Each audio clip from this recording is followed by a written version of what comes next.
पूरे preparation phase की सबसे इंपॉर्टेंट वीडियो ये है, तो ध्यान से बेटा समझियो और इसको इंप्लीमेंट जरूर कर लियो, राइट। क्योंकि ये पेपर डिसाइड करेगी कि तेरा इस बार ये सिलेक्शन होना है या फिर नहीं होना। तो जल्दी से बेटा जानते हैं जी right way to attempt maths paper का क्या होगा कि हमारा सिलेक्शन हो जाए सर, कि कोई गड़बड़ नहीं होनी चाहिए। ये मैं बेटे अपने एक्सपीरियंस से बताऊंगा कि क्या क्या आपको चीजों का ध्यान रखना चाहिए जो बच्चे गड़बड़ करते हैं उस सबका ध्यान में रखते हुए। तो ध्यान से बेटे समझना और दोस्तों के साथ भी शेयर करना। अगर इन्फॉर्मेशन अच्छी लगे तो कमेंट सेक्शन में बेटा जरूर बताना, राइट। चलिए बेटा सबसे पहले बेटे क्या आता है जी, यहाँ पर स्पीड बेटा शुरू से आपको स्पीड मेंटेन रखनी है।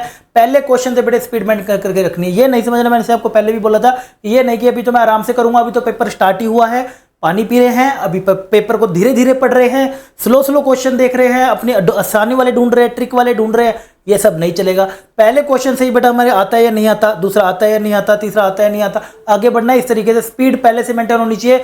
एक नजर बेटा सामने, हाँ साथ में ही टाइमर, एक बेटा घड़ी जरूर लेके जाना साथ में, कोई सी भी एक छोटी सी ऐसी एक एनालॉग की घड़ी ले लेना, ये अलाउड होती है पेपर में। एनालॉग की एक नॉर्मल सी घड़ी ले जाना, वो बेटा वॉच आपके पास जो भी होगी ना वो वहां पर सामने रख लेना। लाइक आपका पेपर 10 बजे बेटा शुरू होना है 10 AM पे, तो 10 AM से लेके 11 AM तक पहले नजर रखना कि 11 AM तक मेरा कितना खत्म हो गया, फिर 11 से मेरा 12 कितना खत्म हो गया। इस प्रकार बेटे आपको टाइमर, एक नजर पूरी वहां पे रहनी चाहिए, इधर उधर क्या हो रहा है बिल्कुल नजर नहीं होनी चाहिए, सामने नजर होनी चाहिए। पहले क्वेश्चन से स्पीड बनी हुई है और नजर घड़ी पे, और इधर क्वेश्चन चल रहे हैं, सामने घड़ी पे कितना टाइम हो गया, 5 क्वेश्चन हो गए कितना टाइम होगा, 8 हो गए कितना टाइम होगा। ये मैं आपको तैयारी के टाइम भी बोल रहा था, टाइमर लगा के तैयारी, आज उसको इंप्लीमेंट करने का टाइम आ गया। दूसरा बेटे आगे बढ़ेंगे जी, सबसे इंपॉर्टेंट पॉइंट है जी क्या जी, सोल्विंग एटीट्यूड। ये बात बिल्कुल सही है कि बेटे मैं हमेशा बोलता रहा हूं कि सोल्विंग एटीट्यूड आपका होना चाहिए। ये नहीं कि क्वेश्चन पढ़ा जल्दी से आगे बढ़, जल्दी से आगे बढ़, इतना भी स्पीड नहीं मेंटेन रखनी है कि यार इसमें कैलकुलेशन लगेगी या फिर इसमें मुझे डिवाइड करना पड़ेगा, फिर डिवाइड करने के बाद फिर मल्टीप्लाई करना पड़ेगा। मतलब कुछ माइंड में सोच लेते हैं क्वेश्चन को पहले से, प्री कैलकुलेशन जिसको बोलते हैं हम, तो वो सोल्व लग रहा है लेकिन उसको सोल्व नहीं कर रहे। तो पहले तो बेटे सोल्विंग एटीट्यूड रखना पड़ेगा। सबसे इंपॉर्टेंट है कि भाई आ रहा है तो कर दे, आ रहा है तो कर दे, स्पीड बना जल्दी से कर दे। और दूसरी बात बेटा सबसे डोंट स्टक।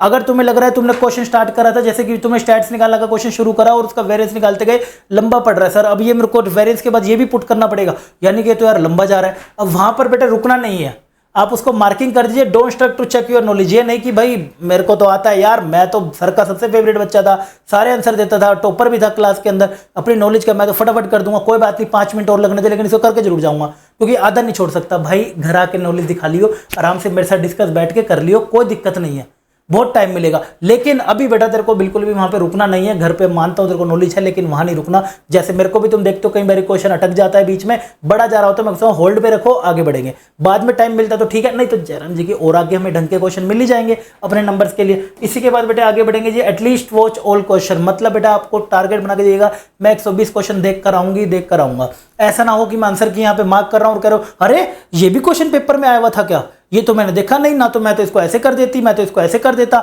मेरे को तो ट्रिक आती थी ये वाली करने की, ये बेवकूफ़ी नहीं करनी है। ये रह गया वाली, ये सब तुम्हारे को टाइम मिला था 2.5 घंटे का, तुमने तब क्यों नहीं करा, राइट। सारे क्वेश्चन बेटे देख के आने, टारगेट बना के रखेंगे। And fourth very very important, don't move here and there in exam is possible. Here and there का मतलब देखिए ये वैसे बेटा इफ पॉसिबल, देखिए मैं हमेशा कहता हूं सिलेक्शन अगर आपको अपना रिस्क फ्री करना है तो ज्यादा से ज्यादा रेंज कवर करिए, ज्यादा से ज्यादा सिलेबस आपका कवर होना चाहिए, आपका कवरेज ज्यादा से ज्यादा होनी चाहिए। लेकिन बेटा किसी भी कारण से जैसे कुछ बच्चों की तैयारी नहीं हुई है, वो कुछ सिलेक्टेड चैप्टर करके जा रहे हैं, तो वो सिलेक्टेड चैप्टर के क्वेश्चन तो ढूंढेंगे ही, तो उसमें टाइम लगता है। लाइक एक ट्रिग्नोमेट्री का क्वेश्चन पहले पेज पे, फिर दूसरा ढूंढ रहे हैं 7वें पेज पे, फिर 4थे पेज पे, फिर 5वें पे, इस सब में तो ऑब्वियसली बेटा टाइम लगेगा, फिर उसमें बैठ के सोचना, फिर प्रोबेबिलिटी का ढूंढना।